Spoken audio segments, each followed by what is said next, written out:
Here we go. Good morning. It is 9:07, and I'm going to call this meeting of the Planning Commission to order. First item is the consent agenda. The commission may request for a consent agenda item to be moved to the regular agenda for presentation and public comment. Otherwise, the consent agenda will be considered in one vote. All items on the consent agenda have been recommended for approval by the staff with no opposition received to date. We're going to do public comment in one hearing for all of the consent agenda. The only thing on the agenda for this month are the minutes from December and January. So I'm going to open it up for public comment. I'm going to close public comment and take a motion. Make a motion as presented. Second. All right, we have a motion and a second to approve the consent agenda. All in favor say aye. Aye. Opposed? 6-0. Regular agenda subdivision plats. The Planning Commission has final authority for approval. Appeals may be directed to the City Council. Case 1 is FP 2401. The request to final plat CFA addition Block A, lots 1 and 2, being a total of 3.298 acres, located approximately at the corner of North 23rd and North Bryant in the General Commercial Heavy Commercial Zoning District. Good morning. Aaron Benoit, Director of Planning and Development Services. We do have the CFA addition here at the corner of 23rd and North Bryant. You can see on the map that's highlighted there, it is the red areas that are highlighted. There's a current structure and then some blank land just to the north of Martin Luther King Park there, off of Martin Luther King Boulevard. So this is a request to final plat two abstract pieces of property. It's District 4, Mrs. Lucy Gonzalez in the Blackshear neighborhood. So here, as you can see, very busy plat, but on the left side of your screen is Bryant or Highway 87. To the north is 23rd, and on the right is Martin Luther King Boulevard.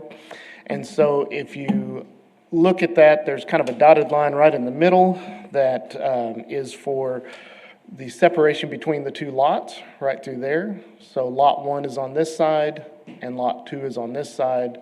You also will notice that there's an access easement that reaches 23rd, comes down, reaches MLK, and then comes across here and will actually connect across here through an access agreement and to North Bryant. All of the roads around are at the standard dimensions for right-of-way and for paving width, so there's no improvements needed. There is water and sewer in 23rd and in Martin Luther King. The only improvements that are required are going to be extending the water and potentially sewer down here to these lots that are just down here to the south. There will be a drainage study required, but it does meet all of our purpose statements and everything. I put this slide in here just so you could see the future development that's coming in here, where this is that access easement that does come across those lots to the south, and they are working with TxDOT to have a decel lane and a right turn only in, and of course it'll be a right turn only out because there's not a way to get across 87 to head back south. So that's also the reason for the access easement to loop around back to 23rd, which is a controlled intersection, and that way people can then head back south if they choose to. With that, we recommend approval with the 5 conditions of a tax cert, a drainage study, sidewalks which have been requested to be deferred to the site plan, the water and sewer main extension south North Bryant, and to install water and sewer taps to each lot. With that, I'll be happy to answer any questions. Anyone have questions for the staff? Thank you, Aaron. I'm going to open it up for public comment. Anyone wish to speak on this case, please come forward, state your name and address or single member district. All right, seeing none, I'm going to close public comment and take thoughts or a motion. Move to approve as presented. Second. All right, we have a motion and a second to approve as presented. All in favor say aye. Aye. Aye. Opposed? 6-0. Items 2 and 3 I'm going to read in together. Item 2 is PP 2401, request preliminary plat, Hagelstein addition, Hagelstein addition, Section 2, located northwest of the intersection at Grape Creek Road and West 34th Street, being 4.025 acres in the single-family RS1 district. And FP 2402, request to final plat, Hagelstein addition, Section 2, for 4 new residential lots located northwest of the intersection of Grape Creek Road and 34th Street, single-family zoning district, RS1. Thank you, Mr. Chairman. Austin Reed, Planning Technician. I'm bringing to you both the preliminary and final plat for Hagelstein Addition Section 2. The preliminary plat spanning 5 lots over 4 acres, pretty much everything you see outlined there in red on the aerial. This is up off of Grape Creek Road in Tom Thompson's district, Riverside neighborhood. This is coming out of abstract. The final plat's going to be for those 5 lots there along the bottom towards West 34th. So this is that preliminary plat, see things a little bit better. That large lot, you'll notice there's some pre-existing structures on it. And although it is a large lot, this is RS1 zoning. I'll go ahead and move on to the final plat. In addition to RS1 zoning, the vision plan holds it to be neighborhood, so these 4 lots should be used for single-family homes. These all do meet minimum lot size requirements. 3 of them are 50 by 140, and then that one there on the corner starts off at 44 feet, but it does widen out. Water and sewer here appear to be fine as well, I should mention. So in taking a look at the thoroughfare for this subdivision, we have a minor collector and a local street, Grape Creek Road being the minor collector. The paving width is 40 feet, right-of-way width varies, but right here it's about 88 feet. For West 34th, our local street, paving width's at 35, right-of-way width's at about 60. For both measurements on both these streets, these are safely above their minimums, so staff doesn't seem to have any concern here. They both have curbing as well. On to our staff recommendation. For the preliminary plat, staff is recommending approval. And then for the final plat, staff is recommending approval again with, it should be 2 conditions of approval and then 1 note. The conditions being for the tax cert and then 1 for the drainage study as well. And then we have 1 note that the building setback line that's shown on the plat should just kind of be extended to show that lot 1 is a double frontage lot. I'll go ahead and flip back to the plat and I'd be happy to hear any questions you might have. Okay, so the note on the approvals is for lot 1. Is that correct? It's pretty much just to extend that 25-foot building setback line up there. Up the side? Yeah, just to show that it's double frontage. Okay. Anyone else have questions for the staff? Thank you, Austin. I'm going to open it up for public comment. Anyone wish to speak on this case? All right, I'm going to close public comment and take thoughts or a motion. Make a motion to approve as presented. All right, we have a motion and a second to approve as presented. All in favor, say aye. Aye. Aye. Opposed?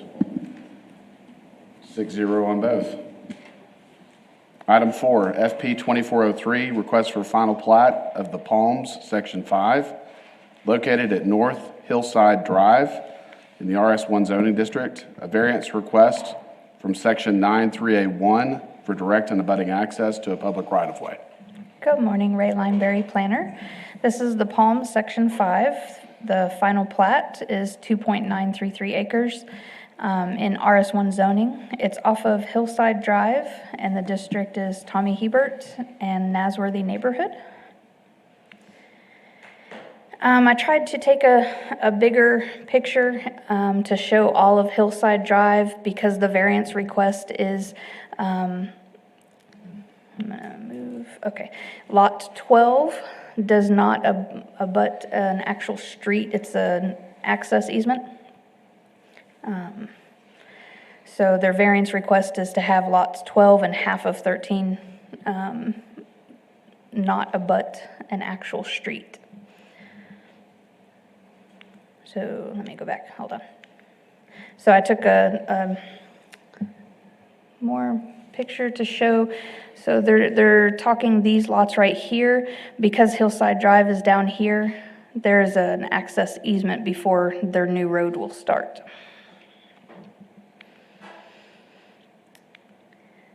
And this is their streets, just to show you a little bit more of the turning radius. If you look down here, if you're coming this way up Hillside, you'll just kind of go straight in, and then you should be able to see it's not as bad of a turn radius. So staff is recommending approval of the variance and the plat. They need to provide the tax cert, install necessary water and wastewater service lines to each new lot, and submit the plans for the required construction of the new road. There's also a note, we have requested that they, I'll use that one. They changed the North Hillside Drive name, and they are working with 911 coordinator to accomplish that. And with that, is there any questions? Could you go back to that map? Yes. So the North Hillside Drive is what you're talking about, them working with getting that name changed? Correct. Is that correct? Yes, we heard from Emergency Services, and with their new database, to have a Hillside Drive and then a North Hillside Drive can cause delays in their response time. So I see. for safety reasons, we have asked if they would change that. So Hillside is the existing road that's on kind of the south end of the plat that we're looking at. Correct, yeah, it's down here. So what is the road that's going to the west? That will be the new road that they are going to construct. That's, Oh, wait, the That's west, east. never east, yes, sorry. what's the hill? This one. What's that? This is a private drive that they have to these other lots. Okay. So it's not a public road. It is not. Is North Hillside Drive a public road? It will be starting at Lot 13. If you notice this line right here. So at Lot 13, it'll be a public. So how do you address Lot 12? I would ask 911 coordinator about that, but I believe it would be off of whatever the new name is that they choose. Okay. Eventually, it most likely will turn into a public street, Okay. All right, but anyone right else have now. questions for the staff? Thank you, Ray. All right, I'm going to open it up for public comment. Anyone wishing to speak on this case? Good morning, Russell Gully with SKG. The street name, we've proposed to them, several of them, but I think Ladera is one that we're kind of leaning towards, which is hillside in Spanish. Okay. So, got real creative there. I like it. Years ago, whenever that area was looking at being developed and some of the land exchanges and work that was done there, Hillside Drive kind of ties a lot of the lots there on the lake through access easements and everything else. So Hillside functions as a public street or public walkway, maybe depending on if you're a walker or. So when we preliminary platted this area of the old power plant, what we identified as North Hillside Drive continued all the way back around and ties into Knickerbocker Road. So the thought at the time was that someday when that connection comes in, maybe that the other part of Hillside could almost be closed to vehicular traffic, and then maybe could be just primarily for walkers. Is that Okay. now Ladera Drive makes that connection to Knickerbocker. So would be happy to answer any questions. The only question I've got is this intersection with Hillside, and it's just kind of a funky. The angle of Ladera, the angle of Ladera coming in is unusual. It is, except for the long-term look at the idea that Ladera would become the main connection to Knickerbocker in the future.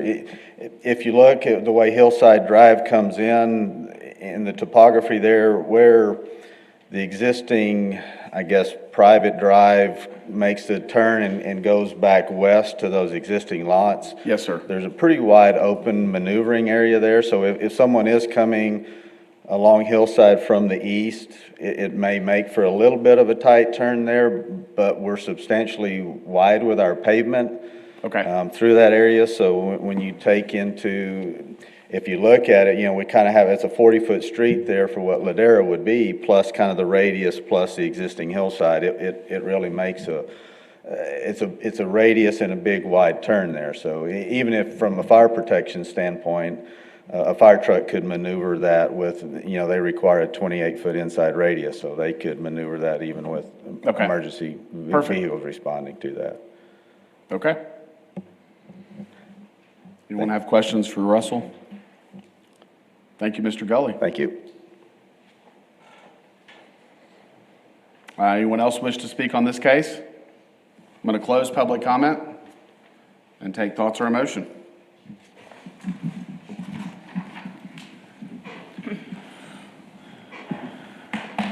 Make a motion, wait, can we go back to the, thank you. Just a standard. Make a motion to approve as presented. I'll second.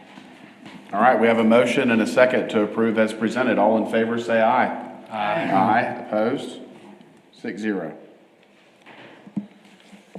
Item 5, FP 2404, request to final plat the Palms, Section 6, located on Hillside Drive within the single-family RS1 zoning district. Good morning, Rayline Berry again. This is the other half of that area. So we're looking at 3.135 acres in RS1 zoning off of Hillside Drive in District 1 and Nasworthy neighborhood. So now we're looking at lots 16, 17, 18, and 19 to finish off that area. And again, we would have the name changed instead of North Hillside Drive. Okay? And this is the same street plan, so you can see it goes all the way through. And so this one, they did not have the variance request because they will have that new street. But we are asking for them to do the tax cert, install necessary water and wastewater service lines to each new plat, or new lot, I'm sorry.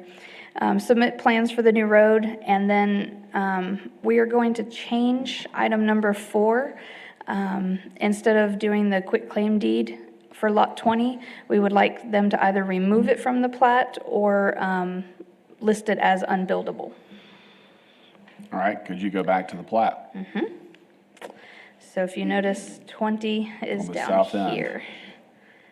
And That's it's pretty steep. That's probably not buildable. correct. And their future intention is to dedicate it to the city. It's just a process that has to go through city council to get it Okay. fully dedicated to the Okay. city, transferred to the city.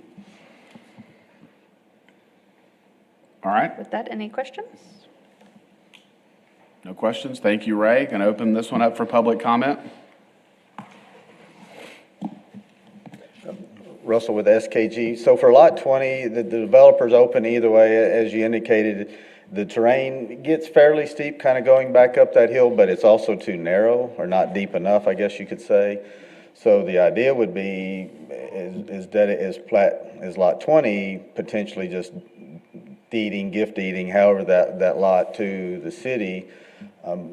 Or we may even have conversations with the city if they're willing or open to sell or do some exchange to, if we could increase the depth of that lot 20 further, I guess I'm gonna call that kind of south, to where we would have maybe 120 to 140 foot deep lots, then maybe that could come in and be 3 or 4 lots. So I think maybe from this point, well, going forward, this is kind of a phased deal. The economy's kind of soft and slow for lake lot sales, so the idea would be to get section 5 done, and then that would give some time to figure out and work with the city on what to do with lot 20. So that note gives us great flexibility on how we deal with it. Okay, So thank you, and be happy to answer any questions.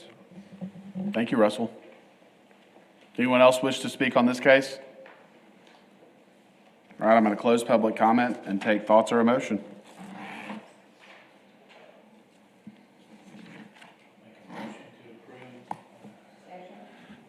as presented, sorry, with, making note for saying lot 20 is unbuildable, correct? Is that what we figured? Okay. Okay, we have a motion and a second to approve changing the note 4 to an unbuildable lot. All in favor, say aye. Aye. Aye, opposed? 6-0.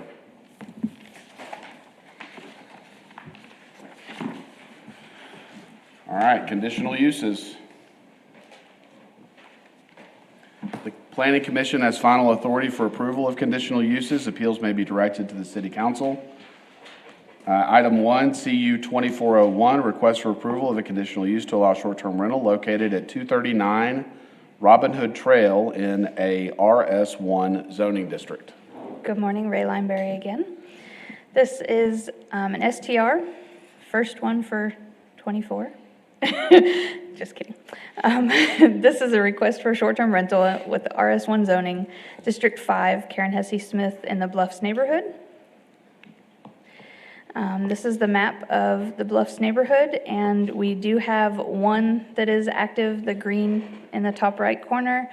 The yellow is where this request is. The one, I was going to say purple, but it might be blue. That is a massive area. It is. Okay. The one in purple, blue has received a CU, but has not finished the process. It is within 510 feet from this one, so they are good. And then the one expired in the top left corner. We mailed out 34 notices. We received 3 in favor, 1 opposed. The one in opposition just checked the box. There was no comment of to why. So staff is recommending approval. They need to maintain their paved parking, obtain their certificate of occupancy, and do an annual fire inspection. With that, is there any questions? Any questions for the staff? Thank you, Ray. I'm going to open it up for public comment. Anyone wish to speak on this case, please come forward, state your name and address or single member district. I'm Paul Lucy. I'm actually the owner of the property. Me and my wife, unfortunately, she couldn't be here today, but I just wanted to kind of give you a little brief background on the house because if something, I'm not a real estate investor and never really intended even to operate an Airbnb. This house me and my wife purchased a couple of years ago as just intention to fix it up as a long-term rental. And this was like before COVID hit. And at the time, I hired a little high school kid, about 15 or 16, to help me with some maintenance and some yard work at another long-term rental I had here in town. And I was only planning on, it was a real rundown, terrible house, maybe the worst one in the neighborhood. And we were just going to spend $5,000 or $10,000 to fix it up. And we started doing that for the first month. And then one day, my high school kid showed up, and he was in tears. And this is about the time COVID hit. And he came from kind of a disadvantaged family, you know, no father in the home, single mom. And he said they were about to lose their house because his mom got fired because she had worked at the Clarion Hotel and with nobody coming to town.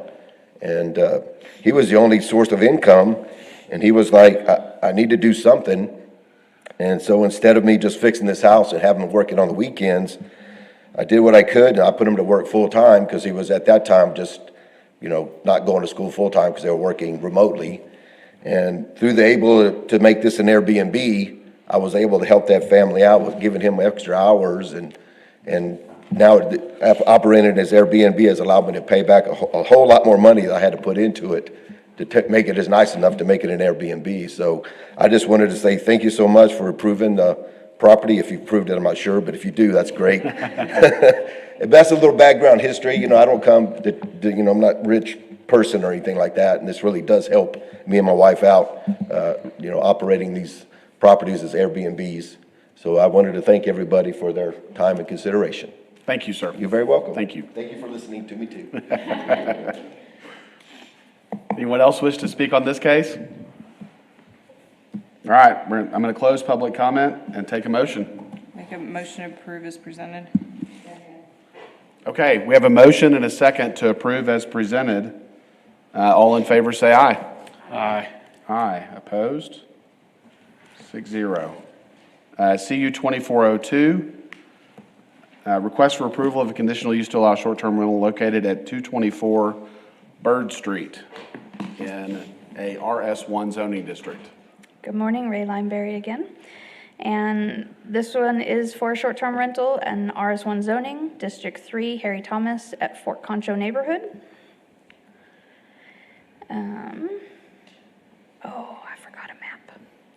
There was only 3 in this neighborhood. And one was expired, and then one was currently operating, and then we have this one. This is pictures of the parking. They do have paved parking. It's around back in the, oh no, here's the map, look at that. I did remember it, I just put it out of order. So the current request is the yellow, and then we have 2 operating, and we have 1 that's expired. And we sent 24 notices. We received 3 in favor and 0 opposed. And staff is recommending approval. They maintain their 2 paved parking, they get their certificate of occupancy, and obtain a fire inspection. With that, is there any questions? Any questions for the staff? All right. Thank you, Ray. Going to open it up for public comment.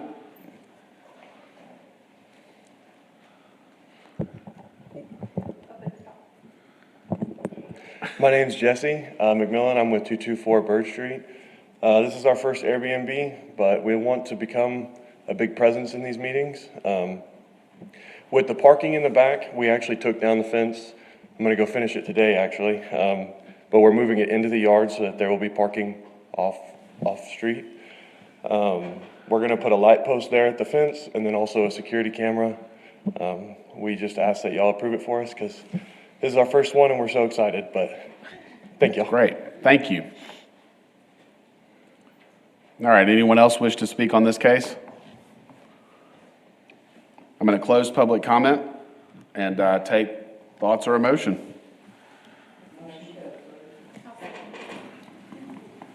Okay, we have a motion and a second to approve as presented. All in favor, say aye. Aye. Opposed? 6-0.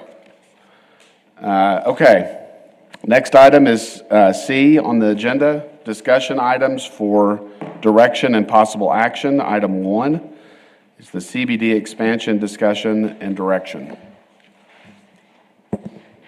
Good morning, Commissioner. Sherry Bailey, Principal Planner. This is a discussion item, and I'm hoping that in fact there will be some discussion, certainly questions, so please feel free to stop me at any point to ask questions. Just a little bit of history for those of you that haven't been on the Planning Commission forever. In 2003, the city approved its comprehensive plan, and then in 2009, it approved a vision plan for concentration on what it considered the downtown district and then the areas around that. It was not an update to the comprehensive plan so much as it was a strategic planning tool.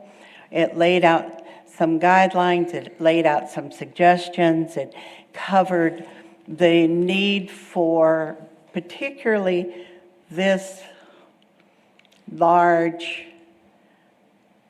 downtown development district, which actually covers 554.3 acres, almost a square mile. This is in District 3, Harry Thomas's district, and it is the downtown neighborhood. This area was seen as a cohesive center for the city of San Angelo. It's where residential met commercial, met entertainment, met government, everything that was happening in the city. And it was envisioned in both of those plans that this would continue to be the heart of the city of San Angelo. And there were some suggestions and recommendations for moving forward with expanding that area, adding some distinctive rules to the area, some overlays, if you will.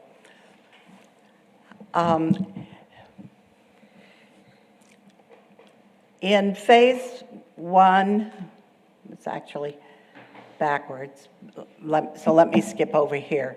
What we're looking at, right now, the area that we do have central business district zoning on, and then we have an overlay over that, is the dark mauve color. And then the property to the east, the property to the north, and then that property to the south down there has been partially brought in with central business district zoning, and presently is left with the zoning that it has. The idea was that happened first, and that happened in 2022, and I'm sure some of you remember that long discussion. And that discussion's still going on, if you will, because we've had some hiccups as we started with the kind of the joint operation between the Planning Commission and the DHRC, which does the reviews for the area in the overlay area, if you will, because those are design reviews. So we're looking at doing phase two, and the phase two that we envisioned was actually moving from here over to at least the west side of Maine, but we would like to take it over to Emmerich. And the difference of that is about another 40 to 50 lots and property owners that would be notified. What we'd like to do is extend the central business district zoning to that area, take that in kind of a two-step operation, if you will, have a public meeting where we bring in all the property owners who have questions, encourage them to talk with us about their concerns about going to the central business district, what the difference would mean to them, because some of them have some zoning that is particularly either a heavy commercial or general commercial, and they may be concerned about it. But when doing the first drive-through of the area, we didn't see anything that wouldn't be covered under the central business district zoning. And so we feel comfortable about moving that direction with either going to the west side of Maine or going on over to Emmerich. The area that has some concern would be right in here, which is more of an industrial area.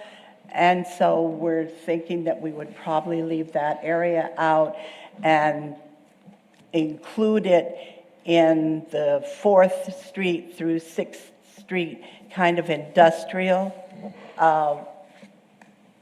area that is kind of the third leg on what is proposed.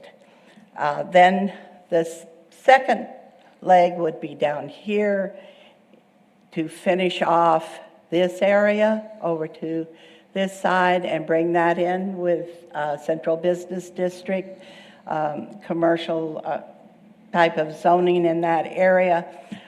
The uses there are very similar. We looked at that area. We don't see anything that couldn't be covered by central business district, and it would make sense to just finish off those two areas on that bigger downtown development plan that was adopted. The third one, which is down the road quite a bit, is the industrial area along 4th through 6th. And it only makes sense to keep that industrial zoning, but look at it and be able to encourage development in there for two reasons. Number one, because a lot of those are historic industrial buildings. Other cities have, in fact, across the state of Texas, done a historic overlay over their older industrial areas, and really worked with the owners to develop that into either an interesting residential area, a commercial area, kind of a joint use area, and down the line, we'd like to open that discussion. Don't know how receptive all of the owners would be in there, but we would like to at least bring that forward to them. That would be the third pin and complete the entire downtown development district that was envisioned in the original comprehensive plan, and kind of pull everything together for that heart of the city development. With that, anybody have any questions yet? You guys let me go on a long time. You're just waiting. Oh, all right. Okay. No. Yeah, go back to the will. map. That Okay, map so work? that's great for me. Okay. My first question, is the CBD a zoning designation or an overlay? The CBD is a zoning. So we are changing the zoning of these properties if we Yes. adopt the expansion of the downtown area. Yes, we would be doing that, particularly for this one, either over to Maine or Emmerich. So there's existing underlying zoning with all of these properties that we're looking at incorporating, and you've Yes. indicated that that zoning is adaptable to CBD, Yes, and with the looking at, exception of maybe some of the properties on the north end that are industrial. right,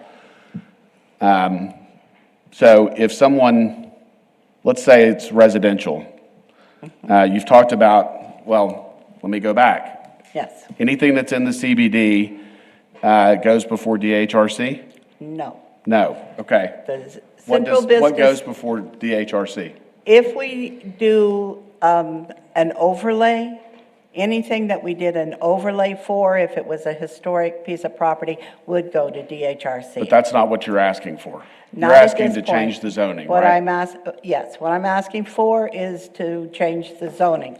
We would like to look at the areas where an overlay would make sense, and then bring that back as kind of a second step. So is the DHRC involved in any of the approvals of redevelopment or development of the area that we would incorporate into downtown? Not for the CBD zoning, but they would be involved in the overlay. Where's the overlay? And that's something that extending the overlay, that's something that we have not, That's not part of this discussion right that's now. not part of this discussion at this Okay. time. That's a second step.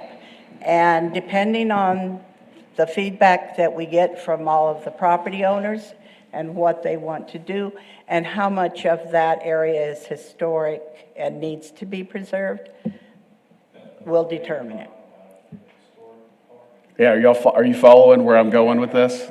So we're changing the zoning, but CBD zoning, and I'd like for you to maybe speak to this, is a much broader zoning than any of the zoning that's existing on the lots that would be brought in. Is that correct? Well, CBD zoning Doesn't have parking requirements. does not have parking requirements, which is one of the reasons that everybody is interested in it. Okay. In it. That's a very densely developed area. Parking is A challenge. a challenge. Sure. It also accommodates residential. Yes. And as you know, commercial, right now, you have to get a conditional use if you want to have a commercial within, a residential within a commercial zone. So CBD encourages that kind of joint use in that area. And that's really what we're aiming for here. Okay. What you said about, excuse me, up Maine or maybe Emmerich, how far up? Spalding or Pulliam, how far up before it becomes industrial? The industrial actually starts, or right about in this area. Yeah, it's Okay. about Pulliam to the Yeah. north. There's, I think there's Okay, an oil supply company there. Yeah, on and the then other Gandy's to side, the yeah. east. yeah. Not south of Pulliam. No, Okay. everything south of Pulliam, when I went through and made my list of the uses that were there, would fit underneath CBD zoning. Okay, so to go back and kind of complete my thought, the current zoning is, for all of these lots that we would consider is narrow. CBD would broaden that zoning and loosen some of the requirements for redevelopment. Yes, it would. Okay. None of this zone change is going to, at this point, necessitate a DHRC review. No. So are there any other aspects of the zoning change from CBD or to CBD from whatever it is currently that are different for those property owners? Is there anything else that they have to do under CBD that they don't have to do today? As far as reviewing, Anything? can you think of anything? Is there anything on the heavy commercial that has unlimited outdoor storage versus central business district? Don't we have a limitation Well- on outdoor storage? I could be wrong, but I'm trying to Yeah, remember we do exactly. have that on outdoor storage, but outdoor storage is not in this first phase. We don't have I any don't heavy believe. commercial. And I'll back up that a little bit. It is on the one down here. We do have an outdoor storage on that one area that's up in this, kind of in this area, where it's, and then the one that's the lot that is just right now has just extra So I think that, sitting there. to answer your question, there Yeah. would be an evaluation of outdoor storage Right. Okay. in the central business district, Yeah. particularly if it was a new business to come into the And central that's, business district. so in my mind, I'm thinking, if I'm a property owner, you know, what's my impact? And if the argument is, this broadens your ability to do anything with what you've got, that's a good argument. If instead you say, you can do certain things, but you're gonna be restricted in others, you know, it may be faced with some objection. Yes. and- Yes.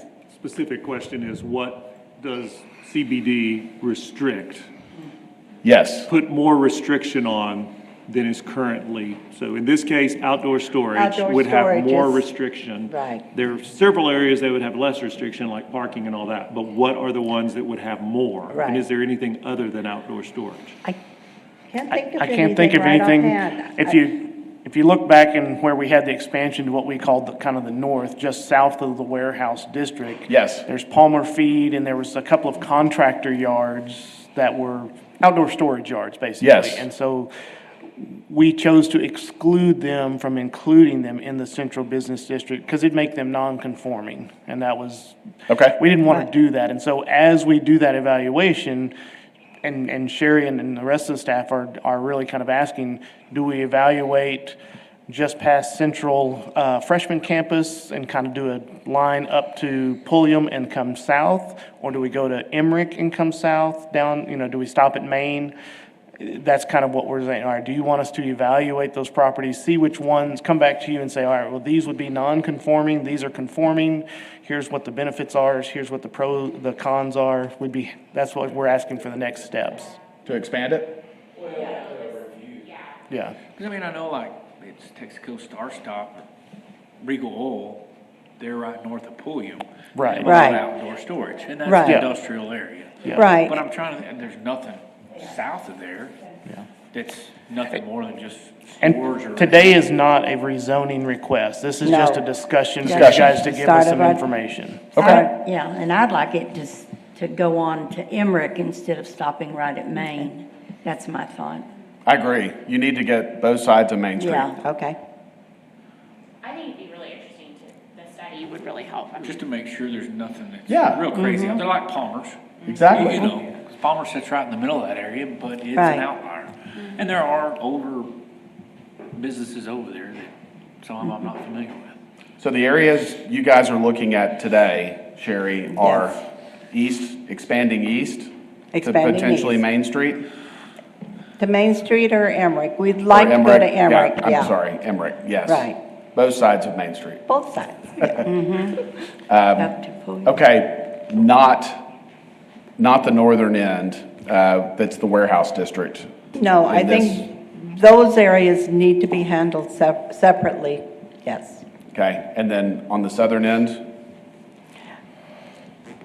We'll look at that as phase one, and then as phase two, come down here and look at this area, since we have already moved into that area with some central business district already that was expanded into there. And I think it's helped that area and met with a lot of support. Okay, Because there is some areas, particularly along Avenue D and Washington Street that comes back to Cohenheim and Abe, that are certainly a mix. They're just not on our vision plan, and we're like, well, maybe we'll evaluate that with the south too. Does it make sense? Yeah. That we have businesses and residences there, and are there different ways to work with that area? I think we'll also come back with some imaging, some maps that show the different overlays, so that you kind of see what those Yeah. overlays look like. We're not asking for the overlay extension at this time, we're just looking at the zoning. Right. But that way you have a visualization of what it is. But just to add to that, I think that you will, eventually they'll be coming back with looking at those overlays, because you've got a cultural district, you've got a Yeah. historic Yes. district, you've got and so some of that needs to be sort of meshed, Streamlined? Streamlined, and also look at I you know, agree. what it is you're trying to protect and the area you're trying to protect. yeah, the other thing I'd say, I know you've mentioned the DHRC, and that is obviously part of the overlay discussion. The intent of the DHRC, I think, is good. My concern about the DHRC, and I think I've said this to everyone that's asked me, is that I think it's highly subjective. If we can get more clearly defined rules within the DHRC so that you guys can present cases and show specific aspects of a project and where they might differ from the vision plan, it would be a lot more beneficial, I think, for everybody. Okay. But in terms of expanding the downtown area, I think this makes sense. Okay. Thank you, then. Yeah. Something that's not related to the boundaries, but rather the handicap. As you're developing the CBD, are we looking at any handicap access in the middle of the blocks? I'm taking several complaints that as we're aging on Twig, Concho, and we're developing this area, the handicap cannot take their wheelchairs, cannot take, or I can don't speak have to that. access to these stores. So is there something we can put in so that we can reevaluate? I don't know if we want to tie it to the businesses, but I do believe that part of the development has to be increased handicap toward the middle of the blocks instead of them parking and trying to get all the way around. So glad you asked. I know that our team over in Public Works has been working on some things in that area. They've been evaluating some areas because they are adding some ramping in some areas. Yes, challenging to put ramps in the middle of a block because you're probably taking out 3 parking spaces for that ramping area to be done appropriately and depending on how height, you know, all those types of things. But it should be a consideration when we're redoing things. There's some different projects that might be coming forward that they're looking at to help in some of those areas. I don't know that our zoning would help because if the ramp is in the right-of-way, that's not necessarily the business owner's responsibility, but I think it is something the city is taking a look at and is looking at very seriously of how do we improve accessibility in that area as well as other areas of town. Yeah, and you've also got, I mean, as they redo those projects, you'll see that kind of stuff, but you've also got Teresa James is serving as our ADA coordinator for the city now. She's been in that position for, I don't know, a year. So I encourage those people to also visit with her or you as you see, but yeah. Is there anything that we can do from in here, though, I mean, to give direction? Because, Rick, and you know the process, we can push it down, but I saw some ladies really struggling, and probably men too, but these were ladies really struggling just to take a step onto Tuick, you know, they were on Tuick Street. Yeah. And they waited for some men to be walking by to help them up, and they were saying, what can we do that's more mandatory and maybe something we can evaluate? I agree, I mean, we have the right people, but I think that until we put something in hard writing, that it's gonna be difficult to do that, but just look into that. Yeah, and I think council has taken that as a priority. They've directed staff on all of the projects that they're doing, that those are priorities to make ADA compliance with that. So I believe council has placed it as a priority. Do they have the money to go back and just here and there, you know, not haphazardly, but retrofit in areas they really don't, so they're trying to do it as all of that new construction or renovation is happening. So I think they have told Public Works that is a priority, so. And with our tiers program and our south tiers and our north tiers, that has become an emphasis as well as the ADA. And there is funding available through that mechanism for those business owners to help improvements in that area. And that's some of the things we're looking at as criteria for those businesses that are applying for that funding. There's also a state mandated ADA requirement, and it's called a TAS, Texas Accessibility Survey, TAS inspection. And I believe the threshold is $50,000 in commercial construction. So if your project is in excess of $50,000, you're required to get that inspection done. Someone comes out and does a full assessment, and it is from the right-of-way through the property. So it's a requirement that you provide egress from the right-of-way as a property owner. So that would be another way of maybe getting some of this stuff addressed. It is a requirement, I believe. I don't know, does the city require in terms of permitting, are they required, if you have let's say a $200,000 remodel, are you required to provide proof that a TAS inspection was done? We do require that they register, and then that is up for the state to actually do their inspection and those things. Yeah. Then the permit staff themselves actually do some review of those things, just to make sure the interior of the building, the stuff that they're responsible for, it looks like Yes. they're updating their restrooms and their walkways and things like that. So they do those types of reviews. Then the planning department and engineering services look at site plans. When it comes to site plans, is there accessibility on the site to the actual business or property, whatever it is at the time. So those evaluations do happen with city staff. Okay. Okay. We've departed from where we started. A little bit, but not really. I'm going to take it, at least at this point, as a positive, and we'll move forward and keep coming back to you with information and asking for direction. Okay. Okay? Thank you, Sherry. All right. Thank you. Item 2 on discussions is short-term rental ordinance amendment. Points of concern from the city council discussion concerning the amendment to the short-term rental zoning ordinance. Mr. Vanoy. All right. So we have been drilling down. Each time we take a step forward, we just ask a few more questions to make sure that we are clarified and that we're all looking at this the same way. So on this first one up here, we talked about remove the reference to a license in those RS and R&E areas. Those are the ones that would be required a conditional use. So we're looking at commercial properties. They currently would not have the requirement for conditional use or a technical, what we would call a license, if you will. But there are certain processes already in place for a change of occupancy and an annual inspection. So if the property's going from mercantile and they're gonna have a short-term rental, that's where our building department does a change of occupancy. They look at certain things on that floor plan, they go out and they do inspections, and then the fire marshal has annual inspections for those. And so we just wanted to clarify that there are oversights in the commercial area. We don't want people to think that, oh, well, you can just pop up an STR wherever you want to. There may be some processes that you have to go through. During those processes, it's an internal process, but we will make sure that city staff are communicating with that potential STR, then you must register to pay your hotel occupancy taxes. To get over to our local finance department here, get registered with them to do that on I think it's a quarterly basis. It might be every other month. I just don't remember.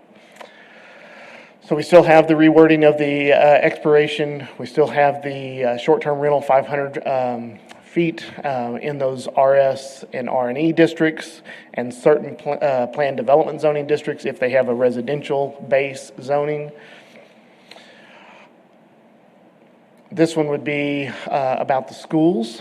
And I've got some more for that, just some visual imaging for that, and a question at the end about the schools specifically when it comes to commercial, but we'll talk about that in just a moment. We still have the clarified process and requirements and a shortened appeal period. And then the checklist that the building official and building team has come up with for checking those things every year in the residential areas. And then the standard requirements that have been kind of eliminated throughout the state through different court cases, will be moving away from those, as well as the limits on outside gatherings and the 30 feet of pavement width. So you've all heard most of those before. That's really not new information. We've kind of been discussing that for the last probably 4 months or so. So now I've got some imaging just to kind of talk about. So this is North Chadburn. You can see Grape Creek Road up there and Grape Creek Road at the bottom and North 40th. You can see that the green area is general commercial. And you see the property at 4003 and 4007. And I may see if I can get this right here. 2 residential style structures. This one has a conditional use for residential for people to stay there, long-term rentals. This one has had a short-term rental in the past. It may be expired. I'd have to check just our list to see, but their intent is to, if and when the ordinance goes through, that these 2 properties become short-term rentals together. The Coliseum's just off to the northeast. They get lots and lots of traffic during any kind of Coliseum activities. Our ordinance would move to allow that because those are both in commercial districts. So they can be within the 500 feet of each other. So I wanted to give that as a visual representation that is not an issue. And then there'd be other processes that would deal with that. If they needed a change of occupancy under the building code, they would then go to the building officials team and they would go through that and do those things. Currently, our ordinance does not allow that. And if we think about short-term rentals as hotels, well, we're certainly not going to tell a hotel at 4003 to say you can't build there because there's a short-term rental at 4007. That's not going to take place. So that's why our justification of one thing is, well, let's allow these short-term rentals in these commercial areas. This one's just kind of a really good map, and I also want to thank Austin Reed for putting these maps together. He's done a great job of coming in and helping us visually kind of understand some things, and I think that really makes a difference. So here we have on the right side is RS2, so that is an RS district, and so we would have that 500-foot separation. On the left, as you can see, is the RM and then some office commercial and general commercial up there at the top. Well, the red property is a short-term rental. So on the left side of the screen, you could have multiple short-term rentals within 500 feet. On the right side of the screen, you could only have them within 500 feet, and they'd have to have the conditional use. So that's just one of the representations. Of course, as we keep moving this forward to City Council, and we want to make sure they can see what it is that we're actually trying to look at.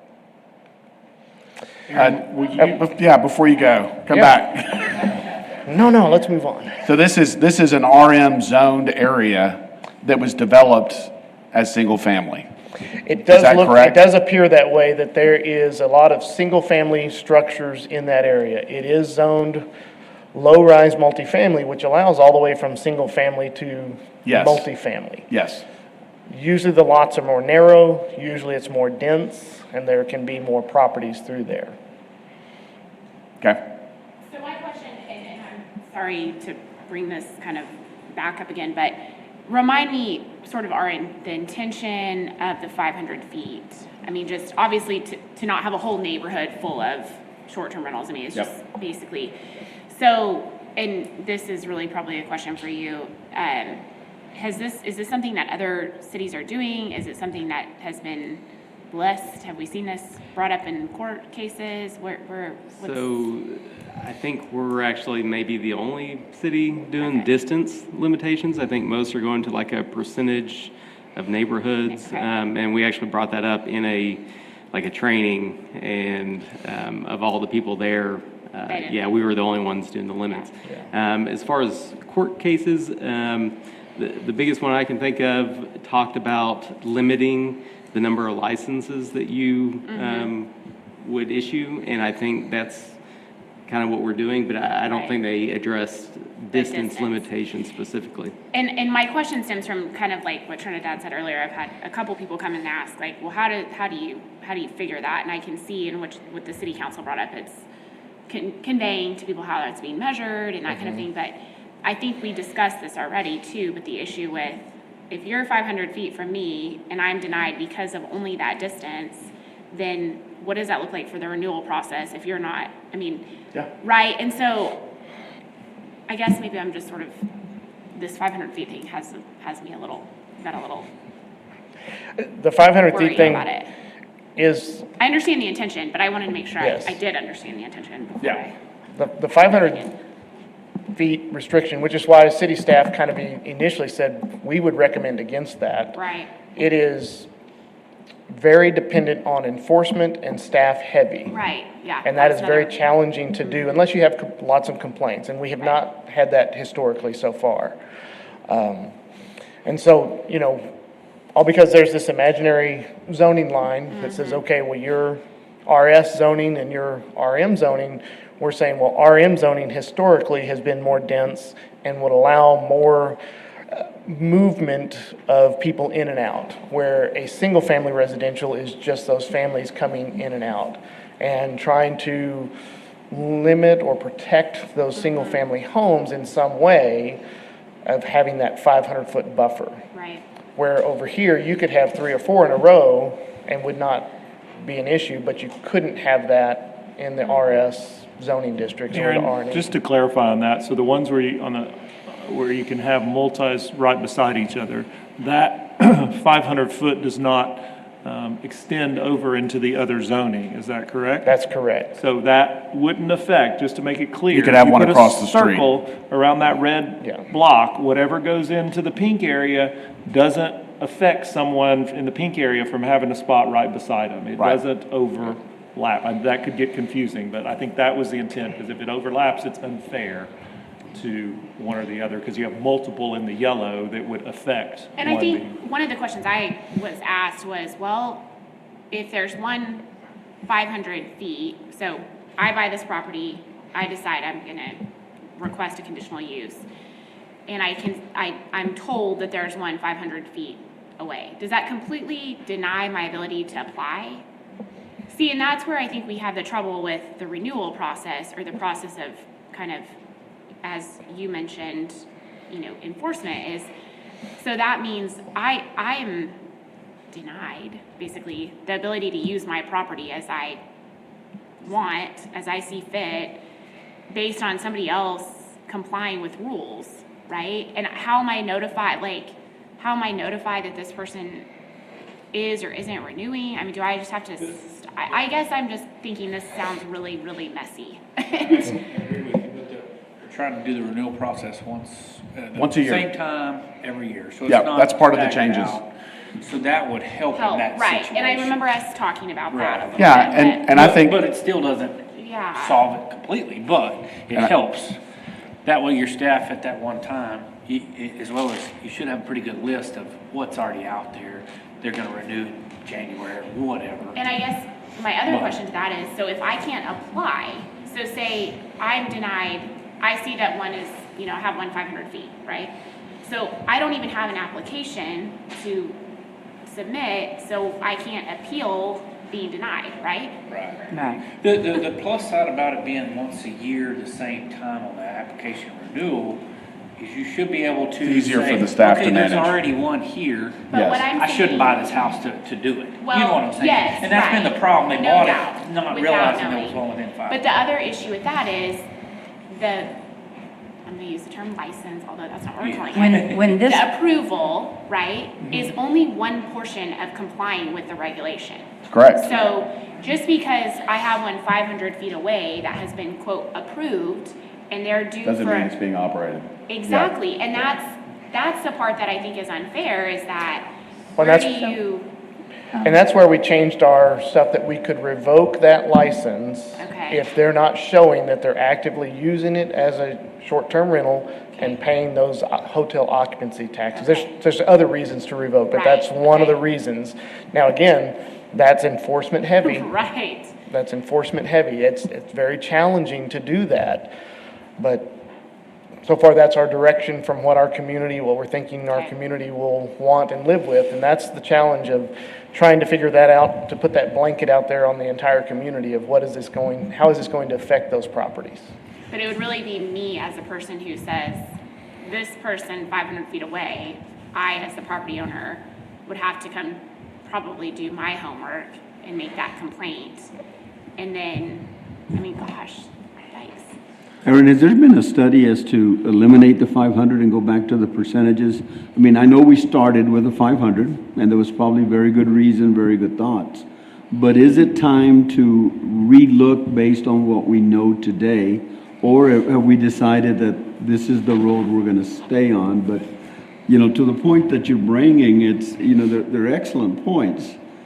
Are we doing the right thing is the question I'm asking.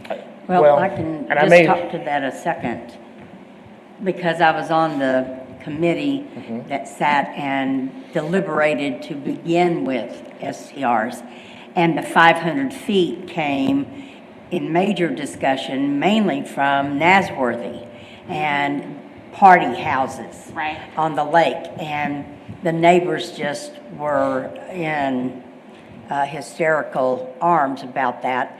And so they didn't want them next door and 3 on the same street and that kind of thing. And that's where putting a 500 feet, now I can't remember exactly why we came up with 500 and not 300 or whatever, but that's where that conversation came from in the very beginning of the STR guidelines. So whether we can talk to it or not would be up to us to ask the council to make changes to that if that's what we prefer to do. Well, and Candy, to that point, sorry, Travis. No, go ahead. What, I guess, so this is another thought, in my opinion.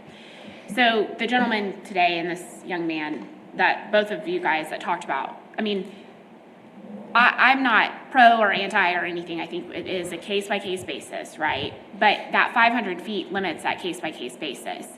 And there's also a process for, if you have 3 on the same street, that's when you fill this room, like we've seen multiple times, of the neighborhood saying, we don't want that.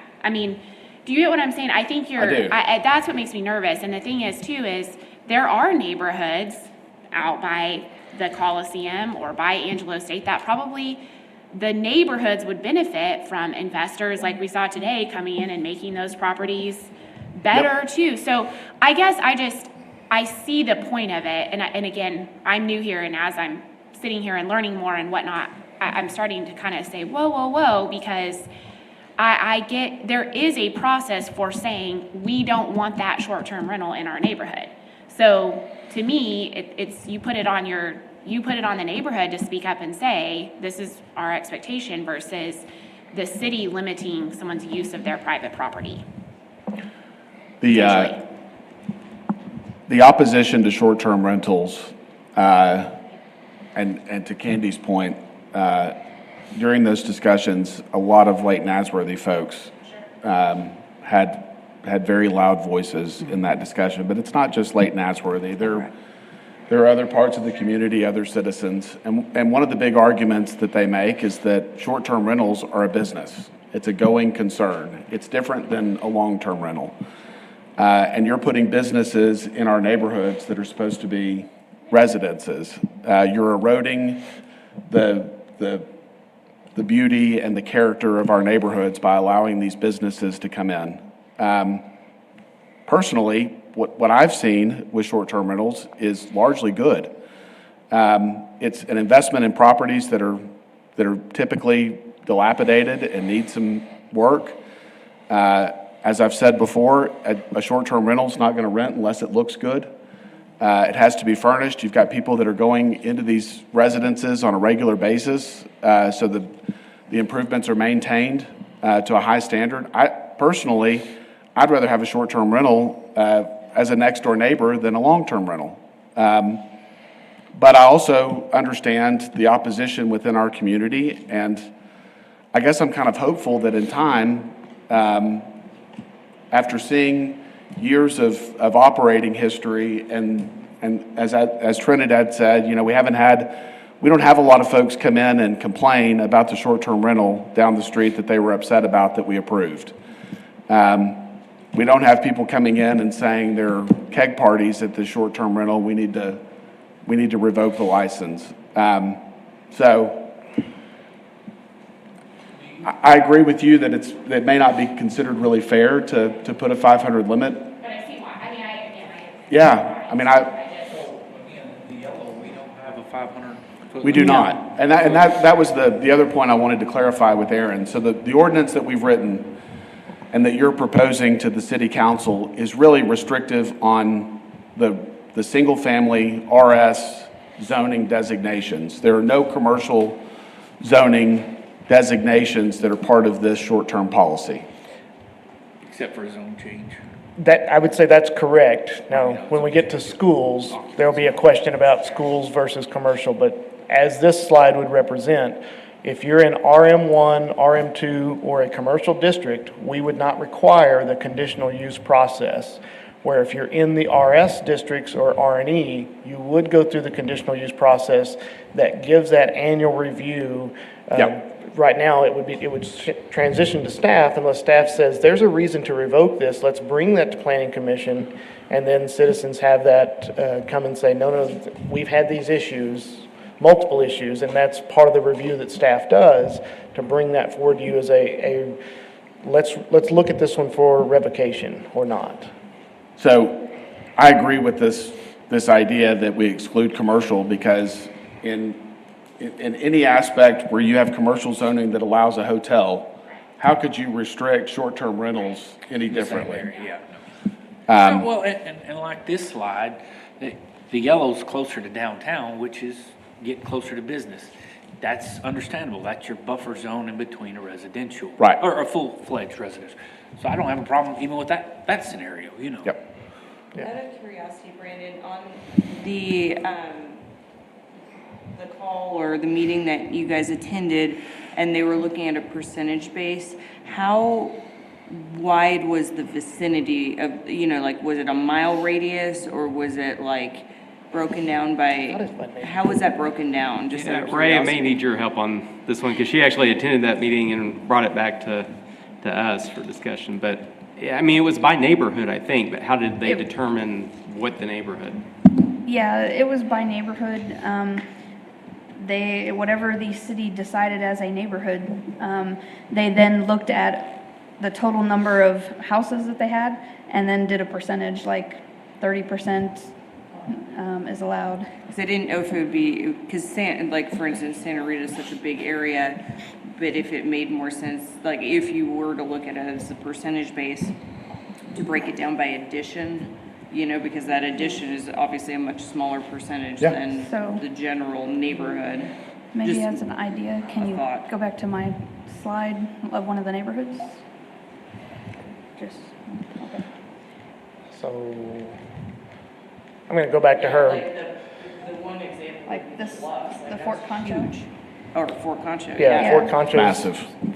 There's lots of real estate in through there. The challenge with the more percentage-wise, there's two things. One, what if somebody decided to buy up a block, and then that's entire, now you've got them concentrated, but maybe that's just one area, maybe that's okay. Then the other thing is, the city does not have great enforcement ability right now with short-term rentals. Right. That's going to increase that responsibility to do that. I'm not saying that's not bad or wrong, we just don't have the abilities to do that now. And so I'm not sure, without going to a broader neighborhood, how do Yeah, it we was just a choose that general percentage? question. Yeah. Because what if as an addition is 6 lots? What does that mean? They only get one, but then the one behind them's 200 lots. Right. Yeah. It's challenging. I mean, any way you slice it, it's challenging. And going back to Trinidad's question about what is the evidence is telling us cities all over the state are doing different things. There are some cities that have 0 short-term rules, and as far as we know, they don't have a lot of issues. Maybe they do. There's others that have said, hey, we're going to ban them completely, and then they're getting lots and lots of lawsuits, which will probably get overturned at some point, because there's a number of the courts that say that a short-term rental is a residential use and should be allowed in residential areas. And so we're trying to hit that balance somewhere through some of these updates, trying to make it a little easier, because we see some benefits from our short-term rentals for sure, but we also know that it can impact our residential areas. Yeah, see if I can get us back to. Sorry. No, that's a good suggestion though. That's a good visual. All right, so the next item. So this is a very busy map. I know it's all of our community. We're trying to figure out how do we show this in an easier format. So the red circles, blotches, whatever you want to call them, those are short-term rentals with their 500-foot buffer. Then you see the blue ones, those are schools with a 500-foot buffer. The red are the RS districts, and the green is anything besides an RS district.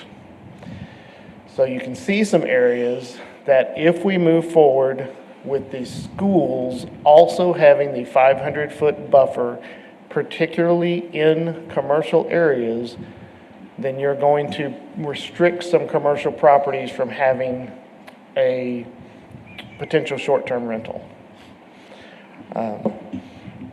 I think it makes a lot of sense in our neighborhood schools that children are walking to homes. That makes a lot of sense. But what we're also saying in the commercial areas is if there's a 500-foot buffer, we're not treating hotels that way because they also don't do background checks on who stays at their hotels.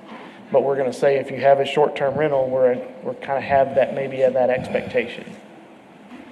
And I'm not saying they have to do background checks, so don't misunderstand. But I think Austin did me one this is just in the downtown area. We were just looking. We know up in this area, there's a number of residences and apartments up in this area. Well, there's Freshman Campus, there's Ambleside, and then there's a school here at one of the churches that's still classified as a school. Excuse me. Well, you see the 500-foot buffer. Obviously, the pink in there is Shannon. But then we have all that green area. And the question is, do we look at schools in commercial zoned areas the same as we do for RS zoned areas? Do we keep that 500 foot? Is that our recommendation to move forward to city council? Our staff's recommendation would be no. I don't know how you can do that. Really. I mean, if we're taking the stance, for lack of a better word, that you could put a hotel there and we're Yeah. required. Are you going to tell me I can put a hotel on one of these lots, but not a short-term rental? no. What's the difference? Yeah. Yeah. This whole area we're looking at downtown could be any of that, right? Yeah.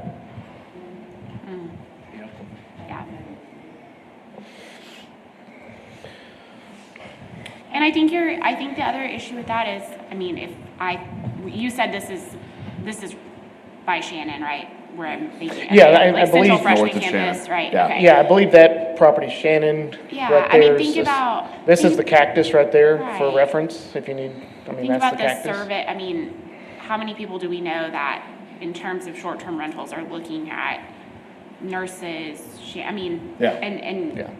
that's prime, I don't think you can do that. Well, you see, we already have one right there, that's a short-term rental. Right. That I know nursing and/or doctors Whoever, or others right, that right.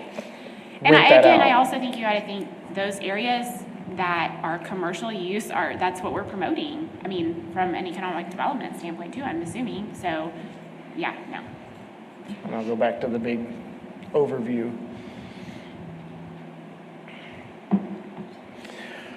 So Well, do we collectively agree to exclude the 500-foot rule from commercial? Yes. Yes. Okay. What other questions do you have, Aaron?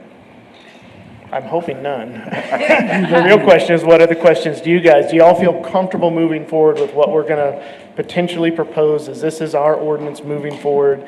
We're scheduled to have a discussion Given where we are next Tuesday. as a community, I think, yeah, I am. Next Tuesday at council? At council. It'll just be a discussion. It will not be the ordinance hearing. It will just be a discussion. We will probably ask for a month later, so that'd probably be that first meeting in April, that we'd actually have potentially a joint meeting, which we'd have to have if we need to hear this ordinance as a joint meeting. So I don't have the calendar in front of me, but it'd be the first Tuesday in April. That's kind of what we'd be looking at, is having a joint meeting. That gives enough time for staff to notify folks, put it out in the paper so that our community knows that this is going to be an ordinance heard. Okay. I know there are 2 short-term rental folks here. I don't know if you want to open it up for Yeah, public let's comment open it just to up. see what they have to say, because I know that they do operate, and of course, the gentleman's just getting ready to start operating, so we'd like to hear their comments too, if that's all right with you, All Chairman. right, I'm going to open it up for public comment. Jesse McMillan. My construction company is Elevated Developments. Hopefully I'll be seeing that come to y'all pretty soon too. Our property is the one that's on 224 Bird, Yeah. right next to Fort Concho. The entire neighborhood is falling apart. All the houses need roofs, they need siding, they need to be redone. They're historic houses, they're gorgeous houses, they just need some love. I would like to do that, but seeing as how we're already in one, it blocks us off from that entire area to do the next, so we'd have to jump to a whole different area. If I could go down the street, because we're 2 blocks from Twisted Route, you're walking distance to downtown, the River Stage, Rio Concho Manor, Shannon, everything.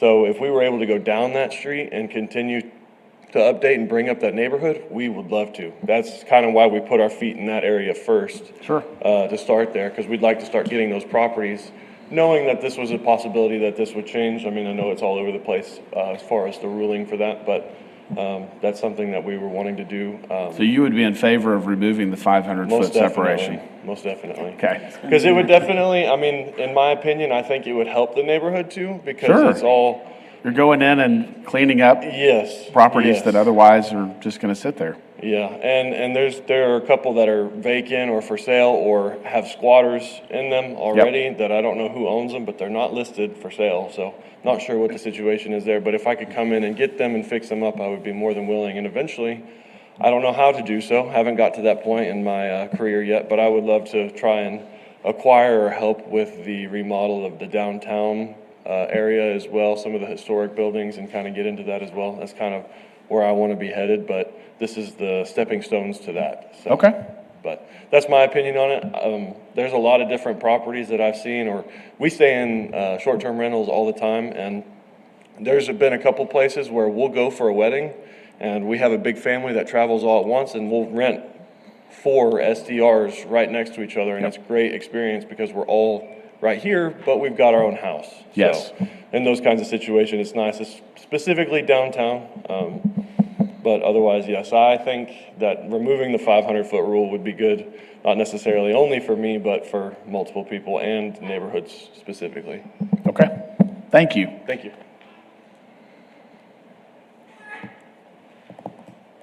I'm Johnson with District 5.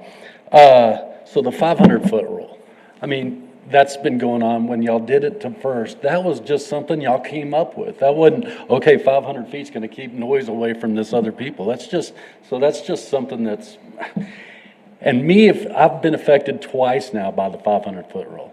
First time was when I went to Princeton, went to the city and had to take it to the board, and they actually said yes. Because I looked at the map said that there wasn't there. We bought the property. A month later, they said, oh, it was there. This happened Friday. Yeah. Again, this on another property. We started looking for another property. We found a property. I look, and this was after. And I'm not saying bad things about the staff. They're dealing with software from 1996, and none of us want to be on that. But so we found a property, we look on the map, and we'd heard since then, hey, the map's good. The map is up to date, we're good to go, right? Have we all heard that? I've been to coming to all these meetings. And so I'm like, okay, great. So I get my inspector down there, I get contractors, we're starting to look at it. My last day to do it is on Sunday. We had a 7-day wait or whatever. Mm-hmm. So I think, you know what? I better go check. I better just check, just to make sure. Go talk to Austin. Austin said, he looks at the map, he goes, I think you're good to go. But I need to check my Excel spreadsheet. I don't have that Excel spreadsheet. Now, this is after I've already spent $600 to get it inspected and everything else. Austin calls me at 2 o'clock. Got some bad news. Oh, really? What? There's one that's 360 feet. What? Yeah, it's not on the map. Apparently, there's not 5 on the map, and that's one of them. So the 500 feet thing, I get it. But really, in all honesty, when I first started doing this, San Angelo was an A+ market. Now, it's a C market. This is all going to be supply and demand. Yeah. And that it's going to all kind of work its way out. And I know all the residents here are a little bit nervous about STRs coming in. But the thing that scares me the most about what y'all are about to do is the not being able to bring it back up to the 500, or if you're going to do the 500 feet, you can't come back and say, hey, why I mean, the zoning board of adjustments, they won't be able to hear our things. Is that right, Aaron? So why? I mean, That's so correct. I could have bought that house this weekend on y'all's map and done everything right, and then it was going to cost me $235,000. And I mean, so if that was the case with Princeton and Adams, it would have been nearly $500,000 that I would have had on real estate that I wouldn't have been able to come up. Why do we have a zoning board of adjustments if they can't adjust? You know, that's what my problem is. Well, that would be the ordinance change, and under our ordinance, there's certain things that meet for a variance, and there's different criteria that meet for those things. At this time, that's just been the proposal to move forward, is that those things would not be a variable item. As you know, in the past, those things were interpreted by the director as not variable. The ZBA decided to say, no, those could be variable. Yes. And we've been in that situation for maybe 8 months to a year of those being variable. I could be wrong on the timeline. But I think the discussions that I've heard is that if there's a 500 feet, it should really be 500 feet. Now, staff has different feelings about that, but at the same time, we're bringing forward what the citizens, what we believe the citizens will want. Right. And you're right. And I think Travis said it best was, a lot of the citizens, when they first come and they get those things, they're like, oh, I don't want an STR next to me. Well, I just spent all weekend working at one of ours, and, the people were coming up, and we haven't got it up and going yet, but they were coming up and asking, hey, well, when is this going to come in? Because it's great for my family. They can come stay here, and I'm right down the street. Yep. And I don't know. I hate to have things that are, especially if you're going to do the 500 feet. So I've got one that's going to come up, hopefully, with the zoning board of adjustments, that when I did the measurements on it, I was coming up 13 feet from 500 feet. So it was like 487 feet. Well, Then I go down and ask Austin. Austin's coming up with, I think it was 518 feet. So, everything's a little bit different. And you can't just say, okay, this is it. Because 13 feet, so I'm not even gonna be able to bring it to the zoning board of adjustments on 13 feet. It just doesn't make sense. Yeah. And I've been in here and I'm paying all my hot taxes. I'm doing that every month, which, by the way, I think we need to do what Fredericksburg is doing with the STRs. They're doing the hot tax thing every quarter. So then it frees up y'all's lady Yes. accountant down there, instead of doing it every month. But that's just one of the things. I think that's all I got. Thank you. Thank you for your comments. All right, anyone else wish to speak on this? All right, I'm going to close public comment. Aaron, you've got our feedback. You need anything else from us? No, I think that's good. Thank you. Okay. Public comment. Actually, I think Brittany may have something on public comment. So is there anyone else that has, let me read the notes here. Issues or concerns not on the regular agenda may be raised by the public at this time. I've been asked to limit it to 3 minutes. So I'm going to open it up for public comment. Is there anyone that wishes to speak on anything that we did not cover in the meeting? I have one item that was brought to my attention in regards to, sorry, y'all, the Fairview, let's see, the Stonewall Estates at Fairview. It was PP 23-15 and FP 23-40. In the letter that was sent to this particular person, it had mentioned in item There's a sidewalk requirement. 3, yes, that 48 feet curb and gutter and sidewalk. This was a rural area. I realized that it was a major collector on a Fairview School Road, but I do not remember us agreeing to the sidewalk portion of that. I thought that in our previous meeting that was pulled, and I would just like some clarification when you guys have a moment. That is correct. That was an error on that approval letter. Okay. And we are in the process So of. this has already been resolved? Yes, Okay. we are working on getting a new approval letter sent out that reflects what was voted on and approved at the Okay. commission. Thank you. Perfect. Anyone else have anything they want to discuss in our public comment forum here? All right, I'm going to close public comment. Planning Director's report. I don't have anything specific this morning. We are going to be starting to look to fill some staff. I was selected about a week and a half ago as the director, so I'm y'all's director. Congratulations. So now you can officially yell at me. Or say you're doing a great job. Yeah, thank you, thank you. So very excited that our staff, they're still working very, very hard. Got a big ZBA board coming up, and so we're working through different things, and as Sherry's working on some of those areas that we're looking at, what have we not done in the last few years that we need to start looking at. So we're starting to hit the ground running, and we'll keep working for you guys. Sounds great. Thank you. Follow-up and administrative issues, announcements, and consideration for future agenda items. Anyone have anything they want to add to the agenda? Adjournment. Do I have a motion? Okay, we have a motion and a second to adjourn. All in favor, say aye. Aye. Opposed? 6-0. It's 10:41 a.m.